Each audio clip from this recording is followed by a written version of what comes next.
Saif Adam away from his family.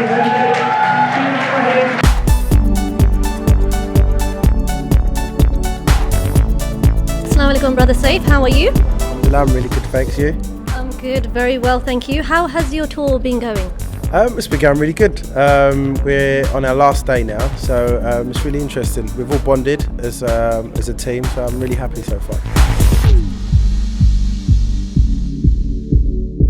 Now I'm just going to take you back a little bit with your work. You've worked with mainstream artists in the past with the likes of N-Dubz, but what inspired you to start Nasheeds and how did you get started? It was basically, it was just like a feeling really. I felt like I had a calling when I went to Umrah.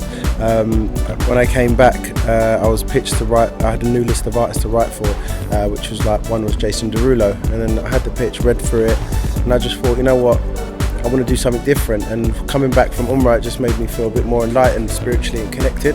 So then what I done, I literally just started writing Nasheeds, and after that, kind of, the rest is kind of history. It kind of built up from then, and then I released a couple of tracks on YouTube. They went viral, and I was really surprised because what I'd done a different take on it. I put a mainstream feel into the Nasheeds. So alhamdulillah, I'm really happy with how it's turned out so far. We can be free when we believe it.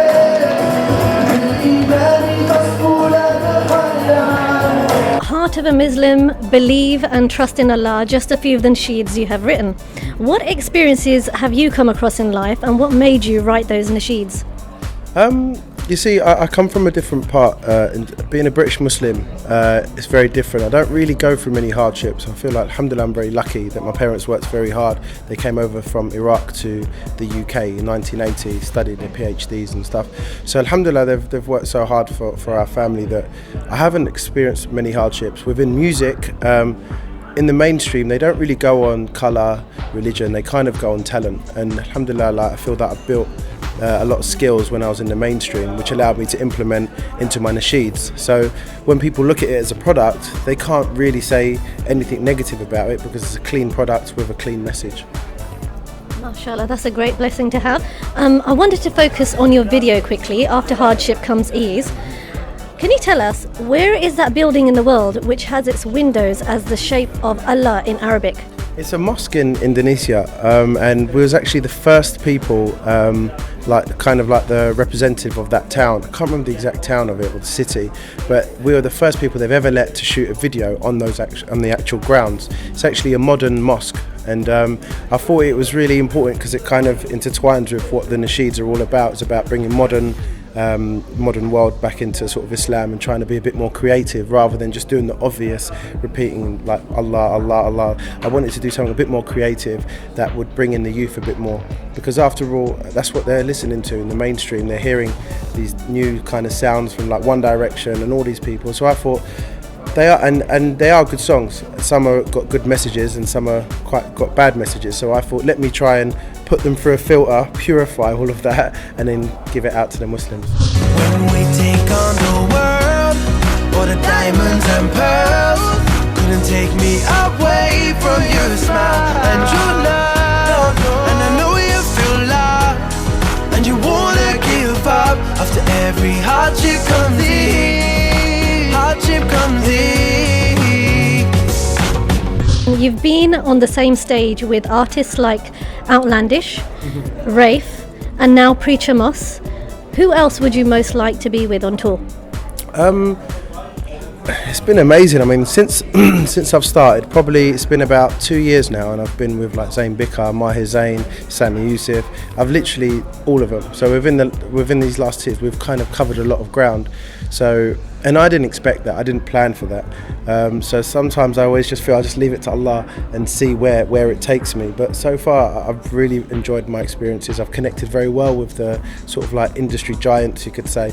And we're constantly talking on WhatsApp and always sort of messaging and giving each other ideas and stuff. So I feel really welcome in this kind of family, in the kind of faith-inspired music family. And I think I'm just going to keep going.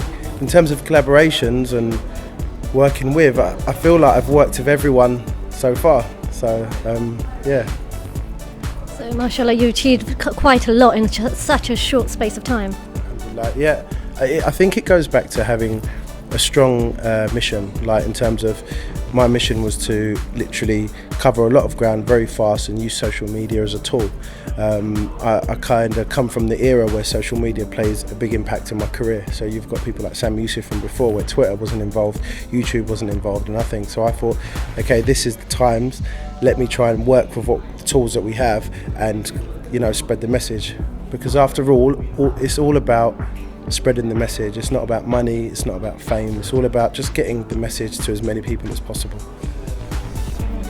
We had a question from another sister. She was asking, and I know you're not wearing them today, why do you always wear the beads around your neck? So those beads, they say, like, I've got these black beads and they're from Iraq, and it says Allah on it. So for me, it's something that, because I travel a lot, I'm barely at home. Sometimes I'm in Turkey, sometimes Egypt, and then South Africa, and then Malaysia, Indonesia. And there's not many things that I can take that kind of keep me grounded and reminds me of Allah. So when you're on the stage, there's nothing that you can really, sometimes you can get taken away from your intention. And I feel that having that around my neck, it reminds me of it. Strength in our hearts can never be rivaled. Broken walls can be built up again. But if you believe, the angels will guide you. Together we will give you strength. Last time, you ready? The heart of a Muslim, heart of a Muslim. Proud to be part of Islam. The heart of a Muslim, heart of a Muslim. Proud to be part of Islam, you know. You've also said on your Facebook page just earlier this year the following, and I quote, "I really connected with Isam B from Outlandish. We are now good friends. Look out for his album coming out soon. We also have a surprise for you all." My question to you is, Saif, can you give us an idea of what the surprise is, and are you performing with him soon? Yeah, we connected really well on the last tour with Human Appeal, and it was kind of, it felt that we was always listening to each other's music as our career kind of grew, and I was a big fan of Outlandish. I loved the song Aisha, so meeting Sam was pretty cool. We've met a couple of times before, but this time we toured together. We spent about, I think, 15 cities. We've done a 15-city tour. We then started writing some songs together. We come up with a song, and then we decided, okay, let's come up with a concept, maybe album, EP. There's something which is just like talk at the moment. We're just planning things because it's very hard where we've both got different kind of we've both got different timetables. He's all the way in the other side of the world, and I'm in the other. So it's very hard to kind of achieve that. But we have the intention of doing it. But in a couple of months we'll be touring together in America, and maybe we'll get some more writing done and stuff like that. Inshallah, we'll ask the viewers to do some extra duas for you so we can quickly hear that from you. Finally, how does it feel to be at large events with a huge poster of yourself when walking to the stage? I think it's great. I mean, hopefully that inspires other people, to be honest. When I see sort of my name in big lights and big posters and that, I want other young Muslims to kind of think, okay, I could do that. What I've done is not impossible. It's literally having a skill, whether it be being a photographer, whether it be being an actor or even a broadcaster, and just literally homing your skills into one kind of product and just working hard. And that's what I've done in the last 2 years. And it really doesn't affect me in terms of Iman because of my connection with Allah. Now, after doing this video, there are going to be people asking questions about your t-shirt, your hat, and also your trainers. So tell us a bit about that. Okay, cool. So after doing a lot of the album, I've finished the second album now. I had a bit of spare time, and I thought I want to do sort of like a clothing range. I'm always buying clothes all the time, so I thought, why don't I just create something that Muslims can wear and be proud of? It just kind of intertwines with my brand, with the music as well, that people can play it loud and proud. So with the clothing, I wanted that to kind of emulate that in the same way. So I've got Rasul Allah, and then on the back, I'm going to turn around. It's going to be 25 prophets, and from 1 to 25, and each of it will have a different name, and we've got the hats as well, and then maybe we'll go into trainers, I'm not sure, but I want to try the t-shirts first, see how they go, and the hats. We've had a really good response so far, so thank you for all of that, and we're going to keep going, inshallah. Can you tell the viewers where they can find you? Yeah, you can catch me on Twitter at I am Saif Adam, Facebook I am Saif Adam, Instagram I am Saif Adam, or just Google Saif Adam and you'll see everything. Brother Saif, thank you so much for your time. We highly, highly appreciate that, and inshallah, hopefully we'll see you again soon. Inshallah. Thank you so much.